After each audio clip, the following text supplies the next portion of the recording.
ॐ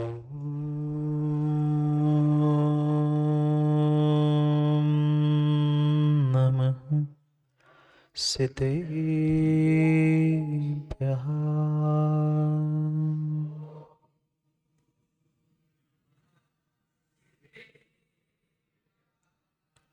श्रीमद्वरं गम्भीर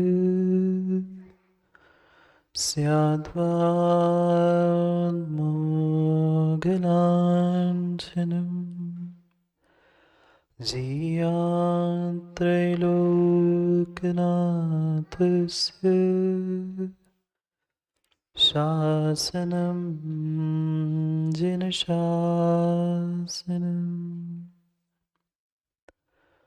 स्वदोषशान्त्या विहितात्मशान्ति शान्तिर्जिनो मे भगवान् शरण्य भूयात्क्लेशभयोपशान्ते शान्तिर्जिनो मे भगवान् शरण्य हरिहन्तारं सिद्धारं नमो आयर्याणं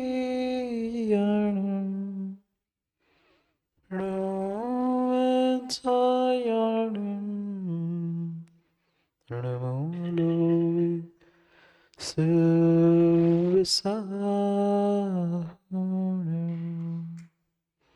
अनंत अनंत परम सिद्ध भगवान की 1008 श्री आदिनाथ भगवान की परम पूज्य आचार्य भगवान कुंद कुंद स्वामी की परम पूज्य आचार्य भगवान गुरुवर विशुद्ध सागर जी महाराज की सनातन जैन धर्म की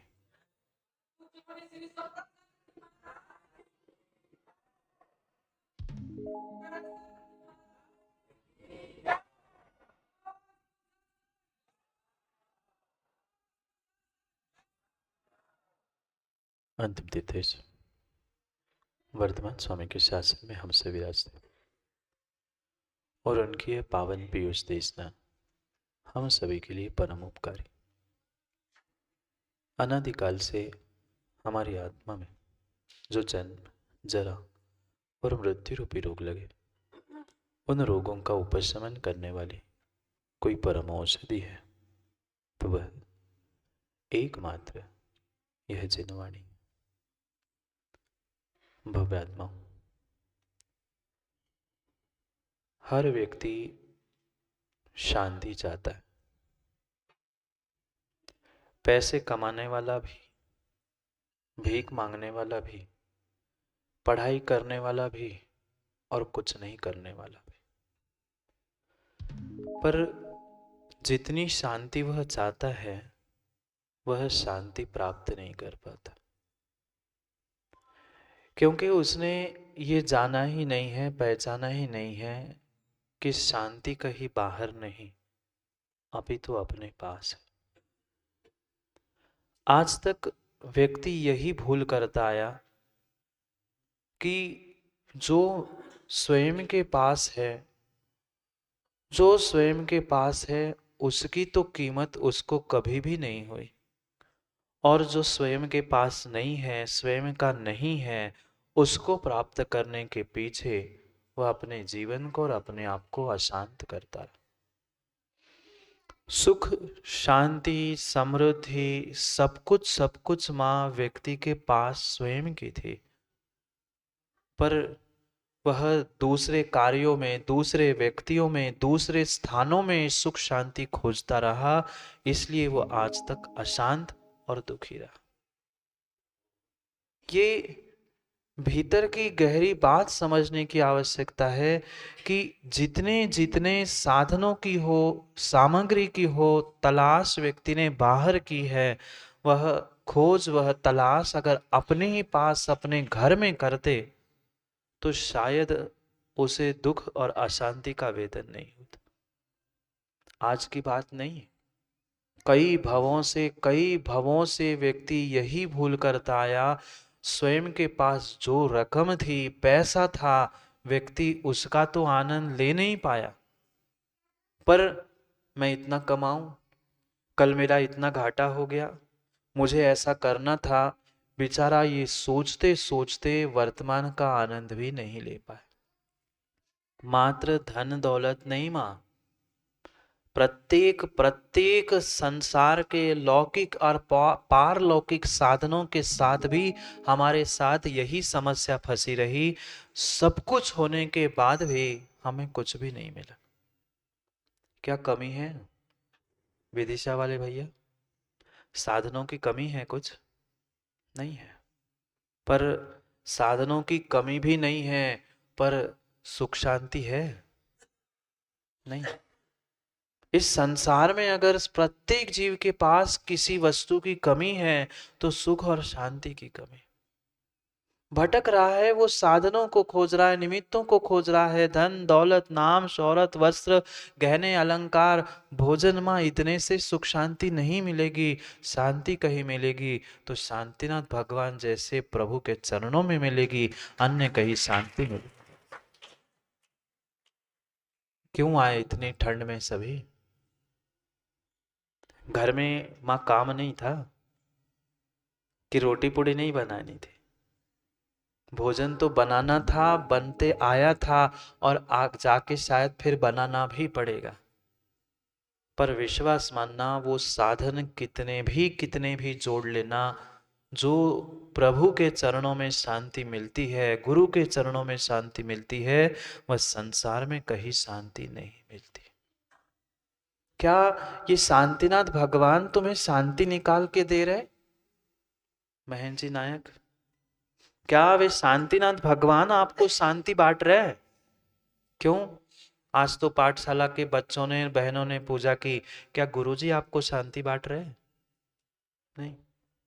भगवान गुरु जिनवाणी हमें शांति देने वाले नहीं हैं, शांति बताने वाले। शांति कहाँ है दिखाने वाले हैं। उस शांति का, आपके ही भीतर की शांति का अनुभवन कराने वाले हैं कि देखो समझो कि अगर सुख शांति कहीं है तो तुम्हारे भीतर है। क्योंकि सच्चे देव, सच्चे गुरु और सच्चे शास्त्र एक दर्पण की तरह है। दर्पण जानते हो? सनी आईना नहीं देखा होगा?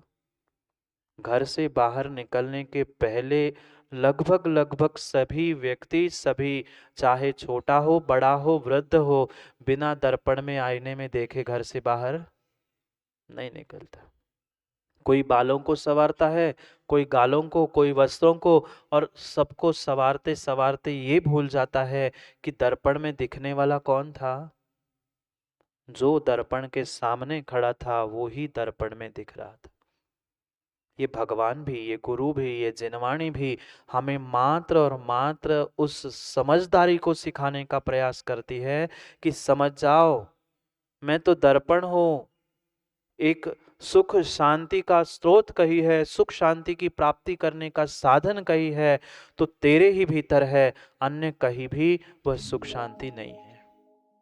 एक एक पैसा करते करते करते आज व्यक्ति अरबपति खरबपति बन गया।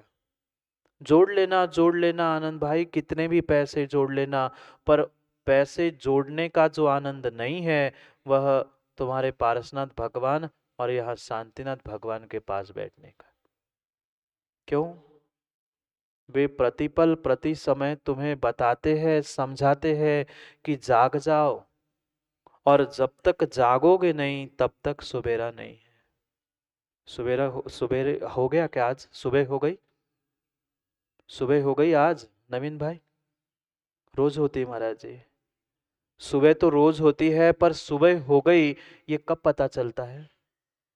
7 बजे, 6 बजे, 8 बजे कि 10 बजे?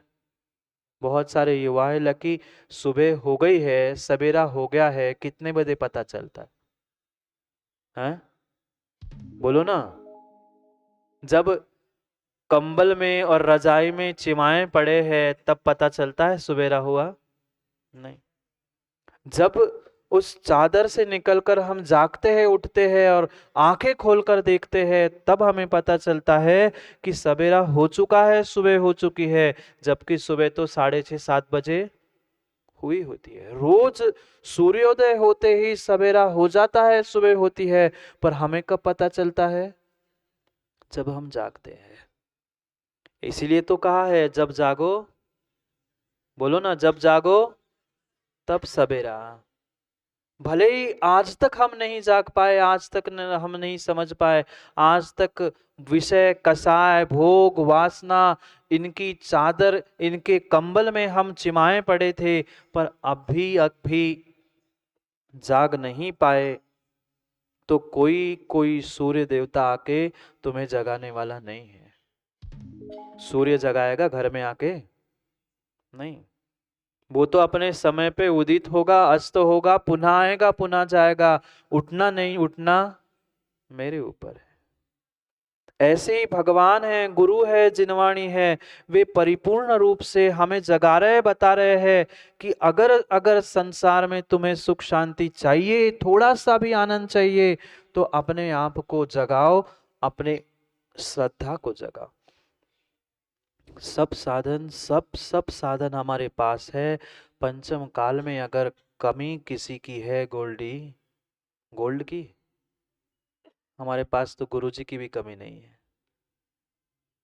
हमारे पास गोल्ड की भी कमी नहीं, सोना चांदी हीरे जवाहरात मां सब कुछ है इस पंचम काल में। अगर कमी किसी की है तो श्रद्धा की कमी है। और जहां जहां श्रद्धा की कमी है, वहां संसार का दुख और अशांति अवश्य है। सोचने विचारने जैसी बात है। साधनों की कहीं कमी नहीं है, पर श्रद्धा की कमी क्यों है? जिन जिन के पास श्रद्धा है, वह समय पर जागते हुए, समय पर सच्चे देवशास्त्र गुरु के पास पहुंचते हैं। और जिनकी श्रद्धा में कमी होती है, वह सोते रहते हैं। सोते नहीं, सोते तो बहुत कम लोग हैं। क्यों सोनू? सोते तो बहुत कम लोग हैं। कितना ही सोने का प्रयास करे, पर सुबह 6-7 बजे एक बार नींद तो क्यों नहीं खुलती? सुबह एक बार 6-7 बजे नींद तो खुलती ही खुलती है। भले ही हम चिमाए पड़े रहे, वो बात अलग है, पर नींद तो समय पे खुलती है। हम उठना नहीं चाहते हैं, इसलिए जीवन में उठ नहीं पा रहे। हम आज तक उठना नहीं चाहते हैं, उठना जागना ही नहीं सीखा है, इसलिए हम आज तक जीवन में अपने आप को, अपने जीवन को भी उठा नहीं पाए और बहुत कुछ अच्छा नहीं कर पाए। ये पक्का मान लेना, आप चाहे तो आज भी अपने आप को और अपने आसपास के पूरी परिस्थिति को बदलने की शक्ति रखते हो, पर आप चाहे तो। हमें दिन में 5-10 हजार रुपए महाराज जी मिल जाते हैं, 2-4 महीने की व्यवस्था हो जाती है, हमने कमा लिया, हम संतुष्ट हो गए। जो बेचारे अल्प संतुष्टि है, थोड़े में ही संतुष्ट होकर रह रहे हैं, वे कभी भी जीवन की ऊंचाई को प्राप्त नहीं कर सकते। पक्का है। अगर आज हम निर्णय करें कि हमें जीवन में अपने आप के लिए, अपने धर्म के लिए बहुत कुछ करना है, तो हम आज भी बहुत कुछ कर सकते हैं, पर हम वैसा सोचते ही नहीं है। हमें ये लगता है बस हमने सुबह शाम पूजा कर ली, भगवान के दर्शन कर लिए, प्रवचन सुन लिए, ज्यादा हो गया, स्वाध्याय कर लिया, एक आध कोई व्रत कर लिया, हो गया हमारा काम। उतने से काम नहीं होगा। हमें अपनी श्रद्धा को जगाते हुए, पूरे श्रद्धा और विश्वास के साथ एक एक कदम आगे बढ़ते हुए जीवन का कल्याण करने का पुरुषार्थ करना। नहीं करो बाहर के बहुत बड़े काम नहीं बन पा रहे हैं, हम साधु नहीं बन पा रहे हैं, दिगंबर मुनि नहीं बन पा रहे हैं, कुछ नहीं कर पा रहे हैं, पर कम से कम एक सच्चे धर्मात्मा तो बन सकते हैं, सच्चे एक इंसान तो बन सकते हैं। सच्चे देवशास्त्र गुरु के क्या सच्चे भक्त भी नहीं बन सकते? बनने के लिए तो हम बहुत बहुत कुछ बन सकते हैं, पर हम बनना ही नहीं चाहते, हम करना ही नहीं चाहते, क्योंकि हमारे पास अभी तक समझ नहीं आई है। विश्वास मानना युवाओं, ये मनुष्य पर्याय, ये जैन कुल पिछली पर्याय का, पिछले भवों का कोई सातिशय पुण्य साथ लेके आए थे कि तुम्हें सच्चे देव शास्त्र गुरु का वह दर मिला है, सच्चे देव शास्त्र गुरु पे साधन मिले हैं, पर उनका भी हम समय पर सदुपयोग नहीं करेंगे, उन निमित्तों को नहीं समझेंगे, तो आने वाले समय में कुछ भी मिलने वाला नहीं है। देखना, जहां पर जाते हुए रोड से कालू देखते हो लोगों को, ढंग से उनको ऐसी ठंड में अपना तन ढाकने के लिए वस्त्र तक नहीं है। तुम लोगों ने 3-3 4-4 ऊपर नीचे कितने सारे वस्त्र पहने हैं, जाते जाते सुनो देखना, पूरे तन ढाकने के लिए भी उनके पास वस्त्र नहीं है, पर फिर भी हाथ जोड़ रहे। भगवान से पूछना, भगवान ऐसा क्यों हुआ, हमारे पास तो सब कुछ है फिर भी आ रहा है, और उनके पास कुछ नहीं है फिर भी कुछ नहीं क्यों मिल रहा? क्योंकि क्योंकि ये नियम है, जो सच्चे देव शास्त्र गुरु पर श्रद्धा रखते हुए अपने जीवन को बदलने का, अपने आप को बदलने का, अपनी श्रद्धा को बदलने का प्रयास करता है, वह कभी दीनहीन गरीब भिखारी नहीं होता।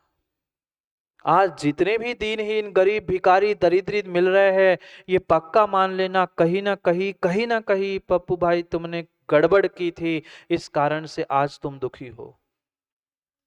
अगर सच्ची श्रद्धा के साथ सच्चे देव शास्त्र गुरु की भक्ति की होती, तो शायद हमें कभी भी दीनहीन कुल में कभी गरीब दरिद्री होना ही नहीं पड़ता।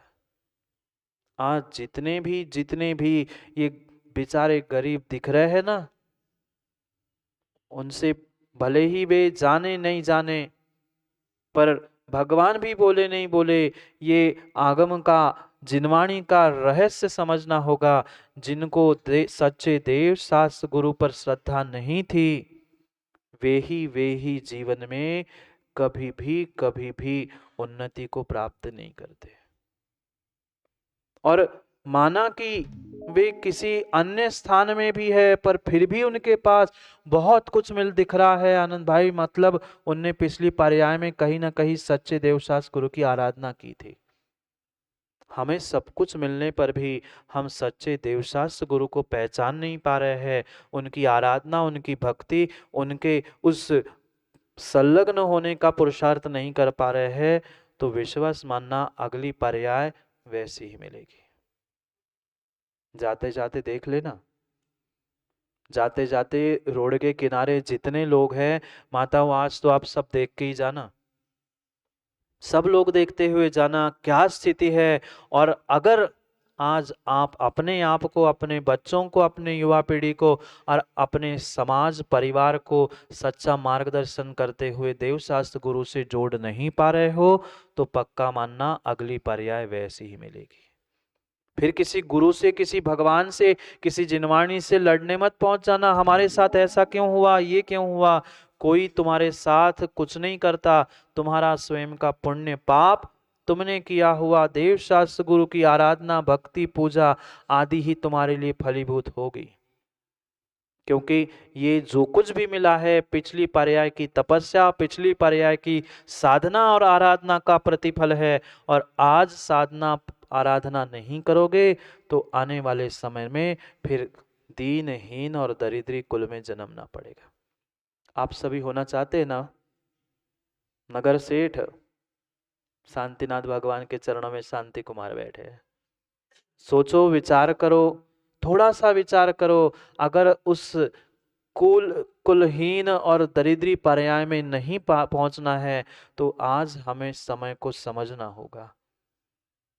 ये जो अतिशयकारी शांतिनाथ भगवान सबके सामने है, विश्वास मानना, यहाँ अगर तुमने पक्के श्रद्धा और विश्वास के साथ जो भावना भाई है, सराब जी मुझे तो विश्वास है, पर बानपुर वालों को हो नहीं हो बात की बात है।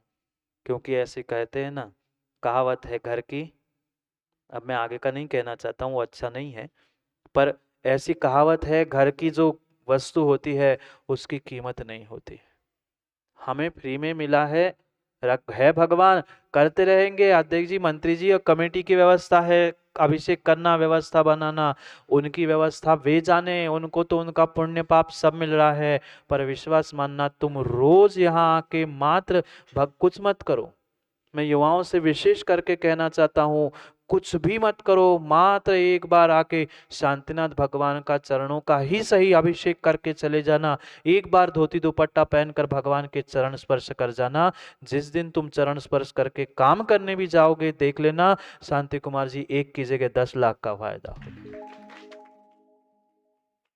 पर उतनी श्रद्धा तो चाहिए, उतनी श्रद्धा तो चाहिए। यही शांति कुमार कह रहे थे, याद है क्या महाराज जी? कुछ भी नहीं था, कुछ भी नहीं था, पर मात्र पिछले पंच कल्याणक में, मात्र कितने दिन में, मात्र और मात्र 1 दिन में उन्होंने मात्र भावना भाई थी, हमें तो वह आदिनाथ आदि कुमार बनना है, और वह जितने की बोली ली थी 1 दिन में पूरे बोली के इकट्ठे कर लिए थे, मात्र श्रद्धा और विश्वास के, क्योंकि वे अतिशयकारी भगवान है।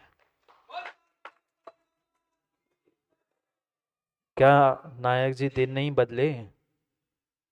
दिन नहीं बदले। जिन जिन ने अपनी श्रद्धा और भावों को बदला है, उनके दिन अवश्य बदलेंगे।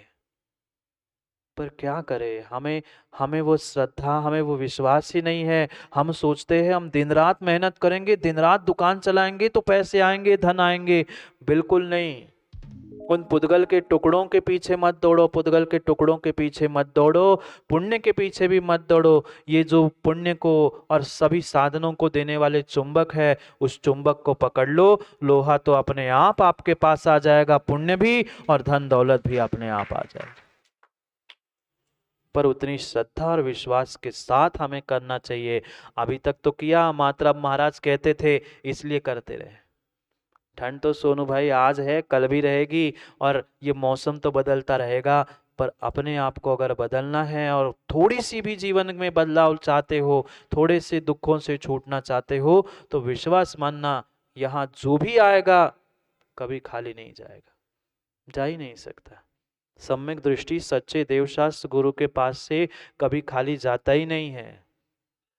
और जो खाली जा रहा है, माँ वो सम्यक दृष्टि, बोलो ना, बोलो ना, नहीं है। सम्यक दृष्टि देव शास्त्र गुरु के पास से कभी कभी खाली झोली लेके नहीं जाता। और खाली आप जा रहे हो, मतलब आपकी श्रद्धा, आपका विश्वास, आपका समर्पण कहीं ना कहीं कमी है। मात्र शांतिनाथ भगवान ही नहीं, कोई कोई ऐसे भगवान नहीं है जिनके पास पहुंचकर तुम खाली जाओ। पर क्या करे युवराज, समय ही नहीं है। कितना समय है? कभी ठंड लगती है, कभी पानी गिरता है, गर्मी के दिनों में गर्मी लगती है, और बाकी के दिनों में व्यापार होता है। बहाने तो क्या बताएं, सबसे सबसे अधिक बहाने बनियाओं को आते हैं। हाँ सही बात है, खोज के ही रखते हुए बहाने कि कुछ पूछे उसके पहले हमारा बहाना तैयार ही है। पूछने की देर होती है, भाई क्या हो गया? वो तुम्हारा जी आज ऐसा था इसलिए नहीं हो पाया। देव शास्त्र गुरु को जरूरत नहीं है, वो तो अपना कल्याण गुरु कर रहे हैं, भगवान भगवान बन चुके हैं। पर आपको अगर अपना स्वयं का कल्याण करना है तो सोचना और समझना होगा। क्या करें, इधर उधर घूमने के लिए, इधर उधर भेजने के लिए तो माताएं और पिताएं अपने बच्चों को भेजते हैं, पर वही ठंड में अगर कह दिया कि जाओ पाठशाला पढ़ने जाओ, जाओ भगवान का अभिषेक पूजा करने जाओ, तब लगता है नहीं अब स्कूल की तो छुट्टी हो गई, जल्दी उठेगा तो ठंड लग जाएगी। स्कूल वाले तो छुट्टी दे रहे हैं, भाई स्कूल वालों की जिम्मेदारी से बचने के लिए वे छुट्टी दे रहे हैं। और हमें जीवन को बदलने के लिए अगर कोई आवश्यकता है तो वह सच्चे देव शास्त्र गुरु की सन्निधि की है। क्योंकि बाहर कहीं कहीं शांति नहीं मिल सकती, नहीं मिल सकती। शांति अगर कहीं प्राप्त होगी मेरे ही भीतर की, वे दर्पण के समान दिखाएंगे। गाल में कालोंच लगी है, तुम्हारा गाल पिचका है, काले हो गोरे हो, जैसे वो दर्पण आईना बताता है, ऐसे भगवान तुम्हें बताएंगे तुम्हारे पास सब कुछ है। पर सब कुछ होने पर भी हम कुछ नहीं कर पा रहे हैं। कुछ नहीं कर पा रहे हैं। बेचारे जो हाथ जोड़ रहे हैं, दीनहीन गरीब है, उनके पास कुछ नहीं है, परंतु भाई वे हाथ जोड़ के आने वाले समय के लिए बहुत कुछ कर रहे हैं। और हम कुछ नहीं कर पा रहे, कुछ नहीं कर पा रहे, कुछ नहीं कर पा रहे हैं। कितना ही धन जोड़ लो, कितने ही पैसे जोड़ लो, पर धन संपत्ति पैसे साथ जाने वाले नहीं है। अगर कोई साथ जाएगा तो धर्म साथ जाएगा, पुण्य पाप साथ जाएगा, और कुछ नहीं जाएगा। इसलिए सोचने समझने की बात है कि हमें अपने जीवन में किसे प्राप्त करना है, धन को कि धर्म को। धन तो आज है कल नहीं है, कल नहीं था आज है, पर धर्म ऐसा है, सच्चे देवशास्त्र गुरु का सानिध्य और निमित्त ऐसा है, अगर पूरी श्रद्धा के साथ आपने अगर पूजा की, मां समर्पण के भावों के साथ भक्ति की, तो विश्वास मानना संसार का भी कोई ऐसा काम नहीं है जो आपसे छूट जाएगा। सब मिलेगा घर बैठे वह आप बस मात्र देवशास्त्र गुरु की सच्चे भावों के साथ, पर ईमानदारी के साथ। किसके साथ? ईमानदारी के साथ अगर हम देव शास्त्र गुरु की आराधना और स्वयं के लिए साधना करेंगे तो पक्का मानना, घर आके तुम्हें बहुत सारे लोग पूछेंगे कि भाई मेरे साथ काम करोगे क्या, और तुम चाहो तो नहीं कर पाओगे। क्यों? क्योंकि पुण्य की कमी हो रही, धर्म में कमी है। सोचने समझने जैसी बात है। समय तो हो गया है, जाना है ना, घर जाना है। छोटी सी कथा सुनकर फिर चले जाना। एक राजा था और उसी राजा में राज्य में एक सेठ थे। सेठ जी सुन रहे कि सो रहे? एक सेठ जी थे, इतने धर्मात्मा थे कि कोई भी काम हो सबसे पहले भगवान की पूजा, अभिषेक, फिर काम दूजा। इतनी श्रद्धा, और जिसके पास श्रद्धा होती है, जो श्रद्धा के साथ कार्य करता है, उसे तो जीवन में सफलता मिलती है। दिन दुगनी रात चौगनी उसने उन्नति की, दिन दुगनी रात चौगनी उन्नति की। अब कोई नगर सेठ पैसे कमाने लगे और राजा से भी ज्यादा उसके पास पैसे आने लगे, तो ईर्ष्या तो होनी है। कोई भी आगे बढ़ता है तो दूसरों को तो ईर्ष्या होती ही होती है। वह आज का छोरा और मेरे से आगे बढ़ रहा है। राजा भी चिंता में पड़ गया, और कान भरने वाले तो आनंद भाई कम होते ही नहीं है संसार में, दुनिया में। उनको तो और आनंद आता है, किसी का कोई अच्छा काम चल रहा है, कोई अच्छे मित्र हो, जाके कान भर ले, हो गया। नारकी पर्याय को प्राप्त करने वाले निहाल चंद जी वे होते हैं जो एक दूसरे के कान भरते हैं। ऐसे कान काटने वाले मच्छरों से मां दूर रहना।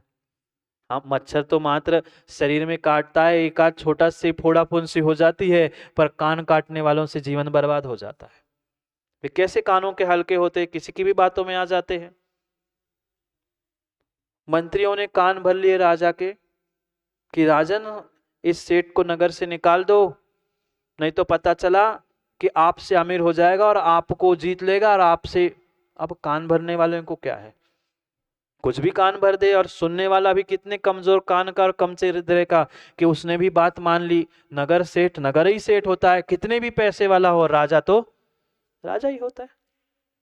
पर वो भी बातों में आ गया, उसने भी उस नगर सेठ से कह दिया कि तुम्हें अमुक दिन में हमारे महल में आना है। तो राजा भी सोच रहा था कि क्या हो गया, मैं तो समय समय पे टैक्स देता हूँ, पूरे कर सब कुछ व्यवस्थित है, राजा ने आज बुलाया क्यों? चिंता में पहुंच गया, पूजा पाठ अभिषेक करके पहुंच गया राजा के पास, और दरबार लगा था। राजा ने कहा तुम एक काम करो, तुम मेरे नगर से चले जाओ, और ये घर मकान सब यही छोड़ के जाओगे, मात्र और मात्र जितने खाने पीने की व्यवस्था है, घर परिवार वाले हैं, उतनों को लेके जाओगे। यहाँ तुम पूरा अपना घर, जो मकान है, जो तुम्हारी जायदाद है, यही छोड़ के जाओ। वो कहता है राजन ऐसी कौन सी क्या बात हो गई हमसे, मैं तो समय पे आपका सब टैक्स देता हूँ, सब कुछ देता हूँ, मेरे से कोई गलती नहीं हुई, आप मुझे नगर से कैसे निकाल सकते? वो कहता मैं राजा हूँ, मैं कुछ भी कर सकता हूँ, तुम्हें जाना पड़ेगा। कहता है राजन कारण तो बताइए, जाए किस कारण से? कहता है मेरी आज्ञा है इसलिए आपको जाना है। कहता है आज्ञा है ठीक है, पर कारण भी तो पता हो। वो कहता है कारण बिरण मैं नहीं बताऊंगा, मुझे इतना पता है, मैंने आज्ञा दी तुम्हें जाना है और सब तुम्हारा यही छोड़ के जाना है, मात्र खाने पीने की और कुछ चंद कपड़ों के साथ जाना है, मकान तुम्हारा, भगवान तुम्हारे मंदिर सब यही छोड़ना। सेठ था, बहुत बड़ी हवेली थी, साथ में वही एक गृह चैत्यालय भी था पास में उसके कंपाउंड में। वो कहता है बाकी तो स्टेप ठीक है, पर मैं अपना मंदिर और भगवान यहाँ नहीं छोड़ कर सकता। राजा ने कहा कुछ भी हो जाए, तुम्हें यहाँ से कुछ भी नहीं ले जाना है, तुमने जितने वस्त्र पहने हैं, तुम्हारे घर वालों ने जितने वस्त्र और गहने पहने हैं, उसके अलावा ना भगवान, ना मंदिर, ना बर्तन, ना कुछ ले जाओगे। कहता है कुछ भी हो जाए, पहले तो कारण बताओ और ये बताओ कि जाऊं क्यों, और जाना भी है तो कुछ नहीं, मैं अपने भगवान तो लेके जाऊंगा। वो कहते नहीं, भगवान भी नहीं और कुछ नहीं ले जाओगे, सब यही का ही है। कहता है जाना तो पड़ेगा। वो कहता है नहीं जाऊंगा। फिर उतने में पुनः कान भरने वाले पहुंच गए, अब बहस बढ़ गई, काम पहुंच ही गए, मंत्री जी पहुंच गए। और मंत्री जी पहुंच के जाकर तुरंत राजा से कह दिया राजन वो मान नहीं रहा है ना, एक काम करो, आप एक काम करो, उससे कहो मैं 4 प्रश्न पूछता हूं, उस 4 प्रश्नों के उत्तर अगर सही सही देंगे तो तुम्हें रहने मिलेगा, नहीं तो तुम्हें नगर से निकाल देंगे। अब कुछ तो बहाना चाहिए था उसको निकालने के लिए।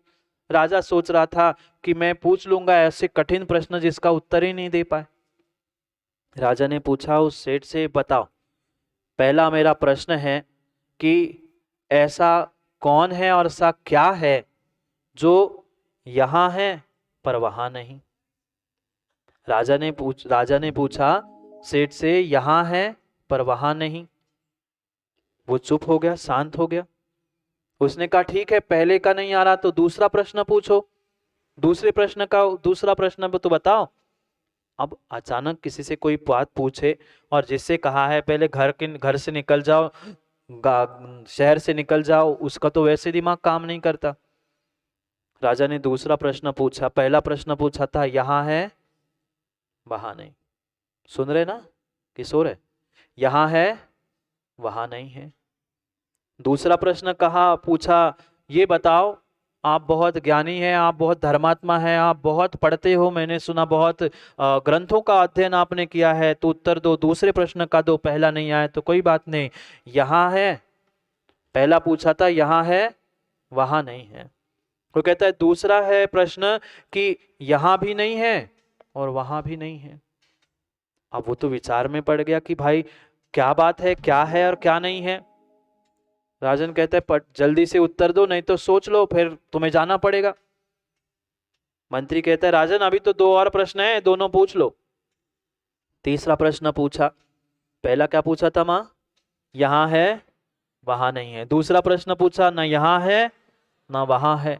तीसरा प्रश्न पूछा था राजन ने कि यहां भी है और वहां भी है। राजा ने क्या पूछा? यहां भी है और वहां भी है। फिर उत्तर देने में वो शांत हो गया। चौथा प्रश्न राजन ने कहा ठीक है, मैं दया करके चौथा भी प्रश्न पूछता हूं, यहां नहीं है पर वहां है।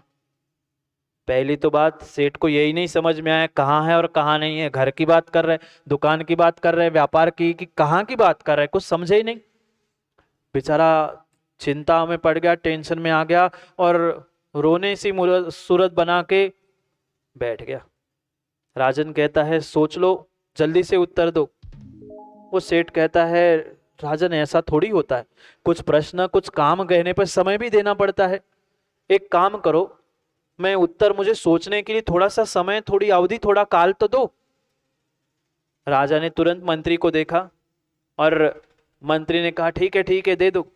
राजा ने कहा ठीक है, तुम्हें 7 दिन दिए, 8वें दिन तुम्हें यहां आकर उन चारों के प्रश्नों के उत्तर देने पड़ेंगे। अगर उत्तर नहीं दोगे तो नगर से, उसने भी स्वीकार कर लिया कि राजा कह रहा है तो उत्तर तो देना पड़ेगा, और उत्तर नहीं दे पाए तो चला जाऊंगा।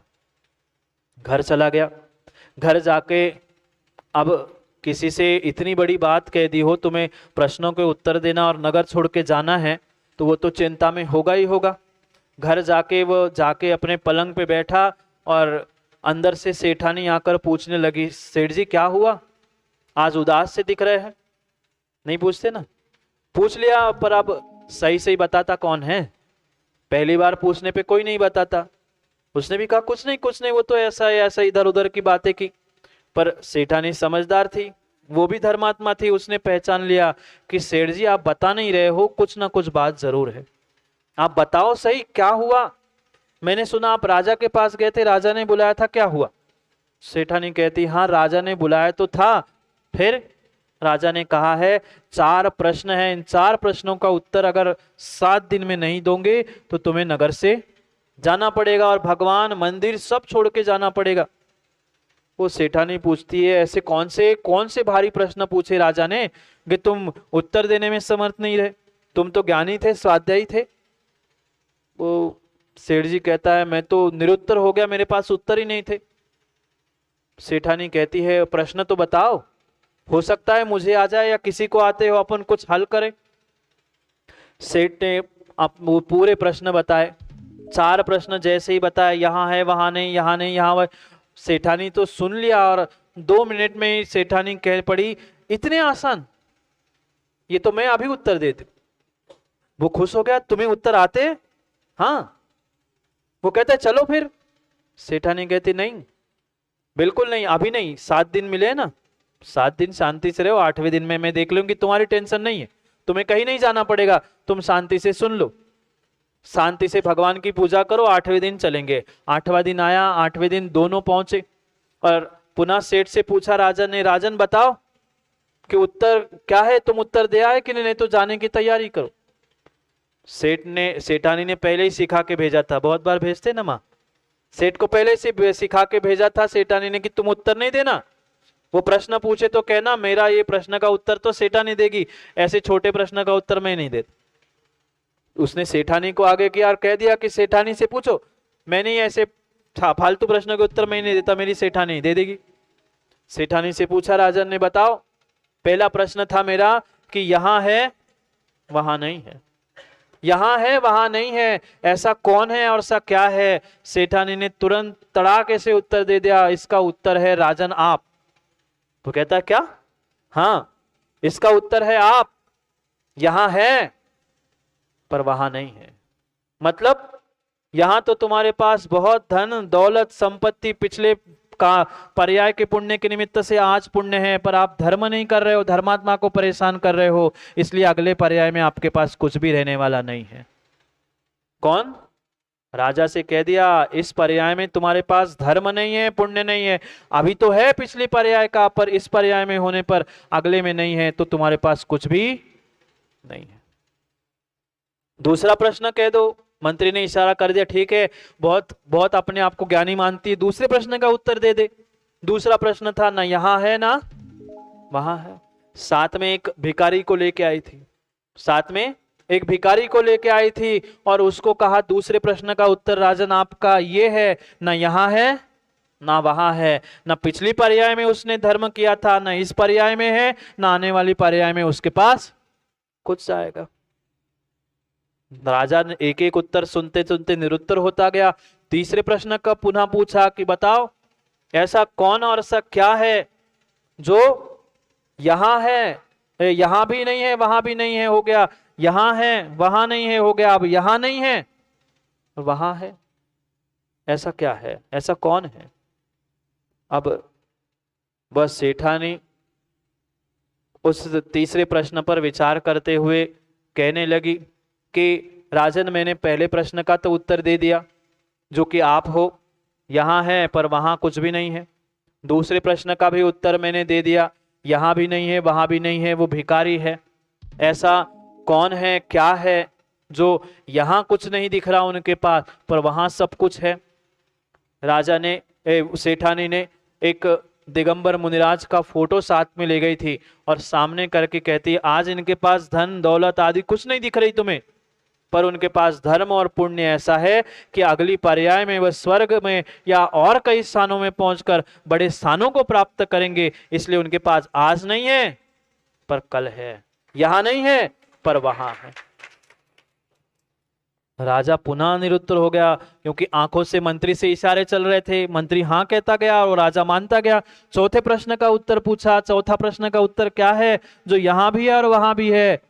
सेठानी ने सेठ को सामने किया और कहा इनके पास यहां भी है और वहां भी होगा। चाहे स्वर्ग में पहुंचे चाहे कहीं पहुंचे, उनके पास हमेशा धर्म और धन दौलत बनी रहेगी। राजा का मुंह इतना सा हो गया। इसलिए सोचो, हमें यहां जो है वही वहां मिलेगा, यहां नहीं है तो वहां कुछ नहीं जाएगा। इसलिए यहां से वहां जाना है, जाना है, घर नहीं वहां जाना है।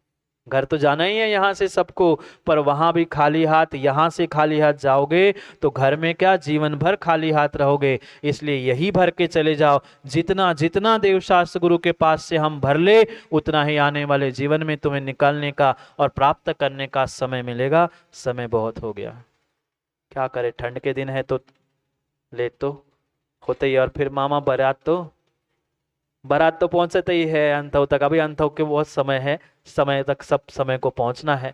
इसलिए सबको समझना है, अगर सुख शांति और समृद्धि का कोई साधन है तो पंचम काल में सच्चे देव शास्त्र गुरु और उनकी आराधना है, उनकी सेवा, उनकी वैयावृत्ति है। उनके अलावा कुछ भी नहीं है। जितनी जहां जैसी शक्ति हो, मात्र धन से धर्म नहीं होता।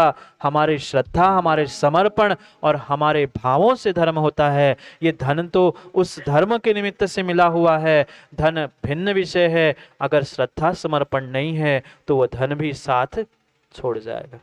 इसलिए समय को समय पर समझते हुए, ईमानदारी और समझदारी को समझने के लिए कल पुनः समय पर, समय की बात के लिए समय पे मिलते हैं, क्योंकि समय पे किया गया काम समय को दिलाता है। बोली भगवान महावीर स्वामी की